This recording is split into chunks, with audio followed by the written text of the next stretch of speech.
In 2011, in the middle of the winter, this barn in Craftsbury burned to the ground.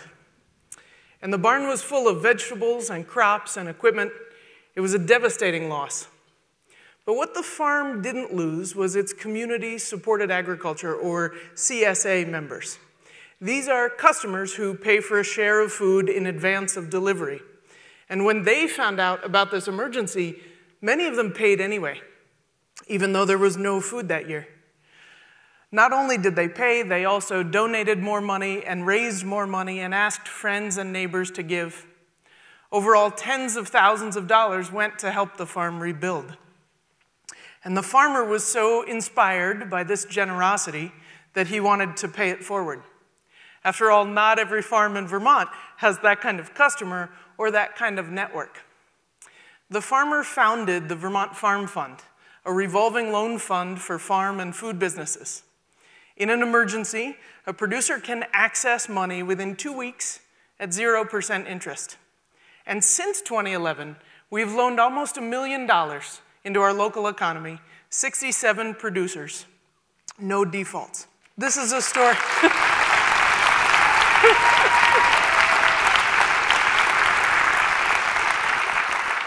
This is a story of the local food system in Vermont, and it's a good story.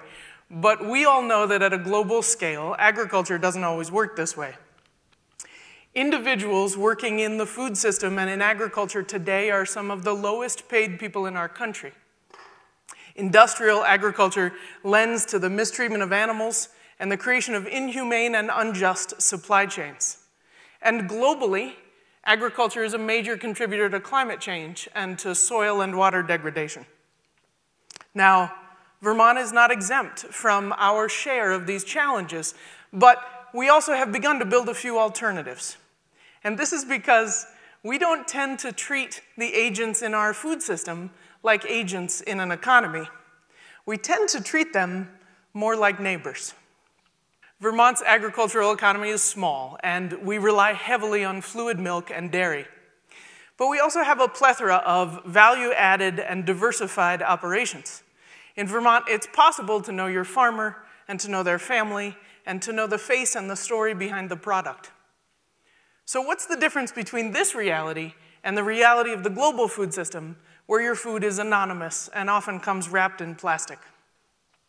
Well, it's about a series of complex and reciprocal interactions rather than a series of direct transactional ones. Let me explain.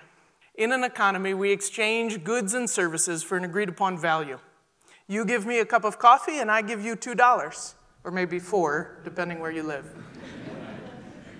Or maybe you fix my car or my washing machine. No matter how complicated the interactions are, they all have a few things in common. There's always an exchange, there's always an agreed-upon price, and there's always a direct benefit. Now let's take to compare the interactions in a community. In a community, you pick up my kids after school, but I don't pay you for gas money. Maybe I take care of your cat while you're on vacation. In a community, we give of our time, we volunteer, we donate, we make food. We're happy not to be paid back because we know the value of paying it forward. I work in the local food system in Vermont, and people always ask me, what's the definition of local? How many miles? How far away? I would like to propose that we change this question. It's not just about who in our food system is local to us, but it's also about who in our food system is acting in a complex reciprocal way. At its best, a food system is a web of these complex and reciprocal interactions. And the kicker is you don't actually have to live locally to take advantage of it. This is how a small dairy farmer in Vermont can hand milk 6 cows, and she can ship her cultured butter to restaurants in Los Angeles. Every time those diners butter their bread with her butter, they become a part of her wider community. And the food system needs consumers who can pay top dollar for local products. But it also needs banks and institutions and businesses to understand this complex and reciprocal value. We're lucky in Vermont because we have a lot of these entities. Our nonprofit runs a 15,000 square foot farm and food business incubator. We have 3 rental kitchens, we have storage space, we do business advising and technical assistance. We have dozens of entrepreneurs who are coming through these doors every year and farmers taking advantage of all of these services. But we also have an anchor tenant.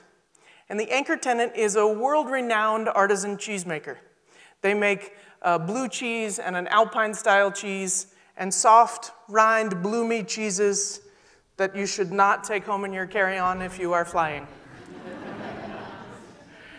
The best part is that the artisan cheesemaker has a partnership with the oldest and largest dairy cooperative in our region. They partner on a single cheese, which is their best seller. My point is that none of these agents in the value chain assumed that the relationship they had was simply direct and transactional. They all knew that they were benefiting by somebody else lending their success forward. And the food system needs these entities as well. It needs banks and institutions to invest locally.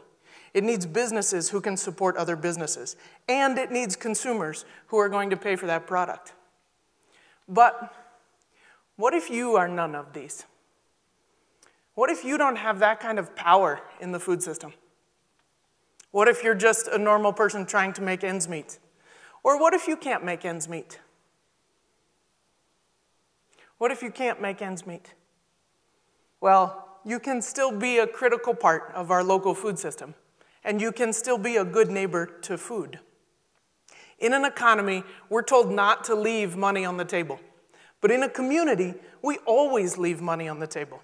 We leave it there literally for the waitress who's in her 70s and taking care of her grandkids, and we leave it there philosophically every time we lend our resources to someone else. And this is what a food system looks like. It looks like teaching your kids what it actually takes to grow food in today's world. It looks like volunteering at the food pantry. It looks like voting and supporting politicians who advance diversified and sustainable agricultural practices. And it looks like shopping at the farmer's market, even if the only time you can do it is when your food stamps are worth double. And if you shop at the farmer's market regularly, it looks like offering a ride to the folks who live next to you but don't have a car. In my family, in the fall, we used to make applesauce. My dad would lead us in the activity. We'd go up and down the roads near our house and pick up apples. We'd make enough for ourselves and then some to give away. My point is that anyone can find something to do that adds value to the food system. You don't have to be wealthy, and you don't have to live next to a farm to be a critical part of our local food system and to be a good neighbor to food. You just have to remember that it's not always about paying it back, but it is always about paying it forward. Thank you.